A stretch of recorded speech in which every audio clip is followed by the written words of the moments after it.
Metabolism TV में आपका स्वागत है, जो मेटाबॉलिज्म और स्वास्थ्य के बारे में सही जानकारी का स्रोत है। तेरे उत्तेजित तंत्रिका तंत्र के खतरों के बारे में मैं फ्रैंक सुआरेज, मोटापे और मेटाबॉलिज्म के विशेषज्ञ, आज आपको बताना चाहता हूं कि मुझे कई लोगों ने लिखा है।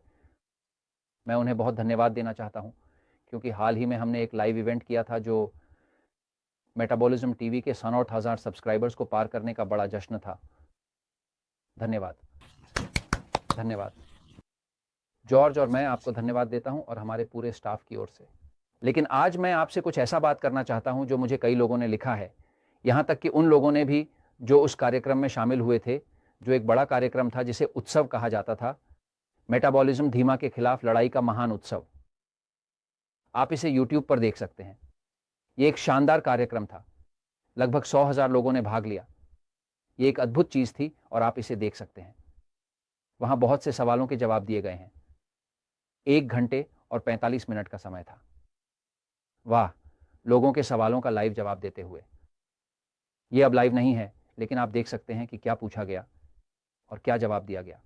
मैं आपको उत्तेजित तंत्रिका तंत्र के खतरों के बारे में बताना चाहता हूं, क्योंकि यह सबसे अधिक पूछे जाने वाले सवालों में से एक है। मैं थोड़ी देर के लिए बोर्ड पर जाऊंगा ताकि मैं आपको यह समझा सकूं, उन लोगों के लिए जो नहीं जानते कि मैं उत्तेजित निष्क्रिय तंत्रिका तंत्र के बारे में क्या बात कर रहा हूं। यह पता चलता है कि शरीर का तंत्रिका तंत्र 2 भागों में विभाजित है। एक भाग जिसे डॉक्टर पैरासिम्पैथेटिक सिस्टम कहते हैं और दूसरा भाग जिसे सिंपैथेटिक सिस्टम कहा जाता है। यह चिकित्सा की भाषा है।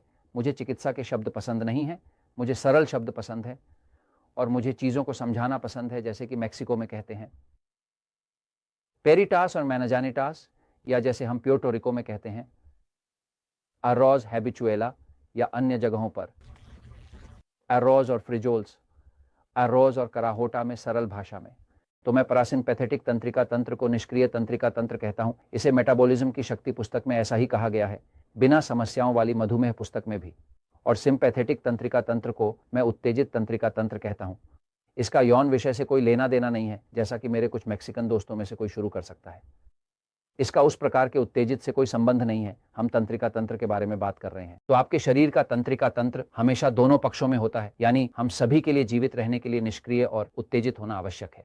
क्या इस निष्क्रिय तंत्रिका तंत्र का यह हिस्सा आराम करने, सोने, विश्राम करने और शरीर की मरम्मत करने से संबंधित है? जैसे जब आप सोते हैं, है ना? क्या यह निष्कासन से संबंधित है? क्या यह पेशाब, मल और जो बचा है उसे निकालने की क्षमता से संबंधित है ना? तो यह पूरा हिस्सा शरीर के ब्रेक के समान है। यह क्रिया के लिए है और यह पाचन, आराम करने, तनाव से लड़ने, गहरी नींद लेने और ताजगी से जागने का समय है। और उत्तेजित तंत्रिका तंत्र का यह दूसरा हिस्सा क्रिया, लड़ाई, दौड़ना, हिलना, आत्मरक्षा करना और कार्य करना से संबंधित है।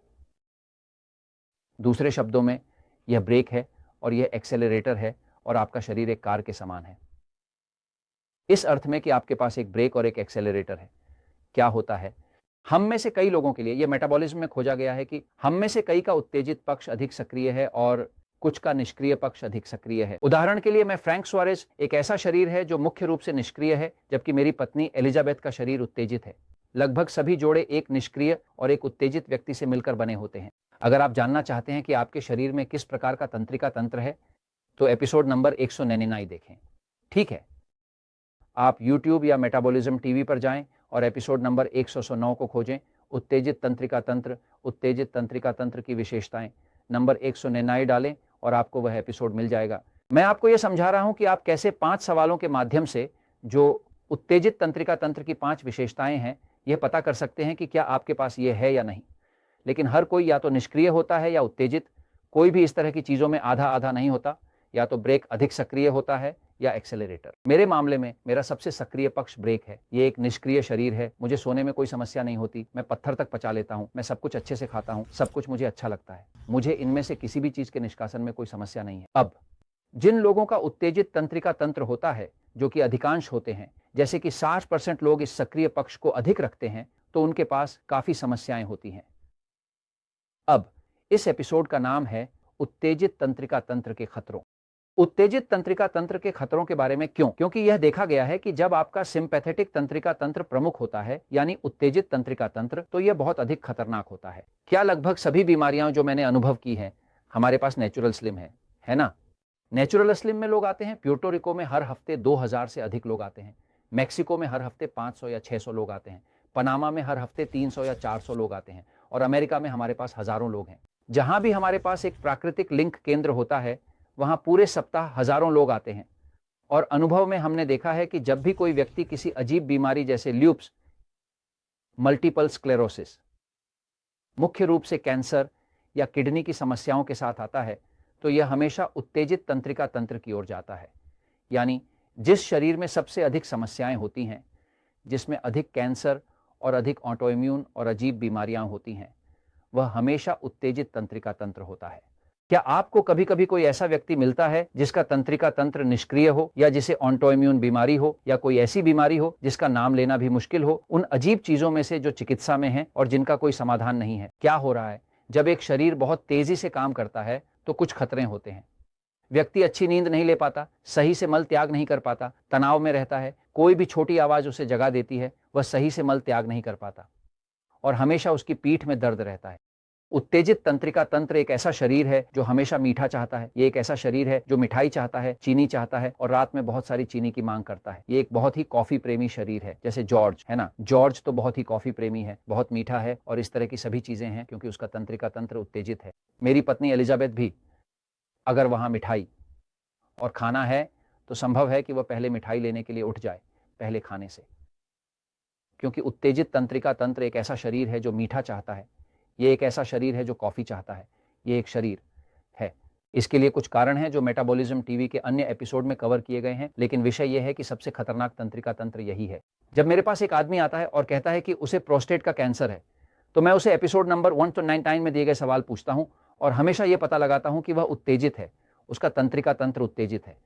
तो इसके साथ कुछ खतरे हैं, क्योंकि शरीर हमेशा आंतरिक रूप से अधिक अम्लीय होता है, क्योंकि उत्तेजित तंत्रिका तंत्र बहुत अधिक किण्वन पैदा करता है, और चूंकि बहुत अधिक किण्वन होता है, रक्त का पीएच बहुत कम हो जाता है और शरीर बहुत अधिक अम्लीय हो जाता है। लेकिन मुख्य रूप से आपको यह जानना चाहिए कि उत्तेजित तंत्रिका तंत्र को नियंत्रित करने के तरीके हैं। मैं आपको ईमानदारी से सलाह देता हूं कि आप पावर ऑफ मेटाबॉलिज्म पढ़ें। इसमें एक अध्याय है जिसका नाम है हम सभी समान नहीं हैं। यदि आपको मधुमेह है तो यह बिना समस्याओं वाली मधुमेह होनी चाहिए। इसमें एक और समान अध्याय है, क्योंकि उत्तेजित तंत्रिका तंत्र को नियंत्रित करना आवश्यक है, क्योंकि यही सबसे अधिक समस्याएं पैदा कर सकता है। यही सबसे अधिक कैंसर, दिल के दौरे और अजीब और असामान्य समस्याएं पैदा करता है। तो आप उत्तेजित तंत्रिका तंत्र को नियंत्रित करें। हम सोएंगे, हम पाचन करेंगे और हम समस्याओं से बचेंगे। और मैं ये इसलिए कह रहा हूं क्योंकि सत्य हमेशा जीतता है।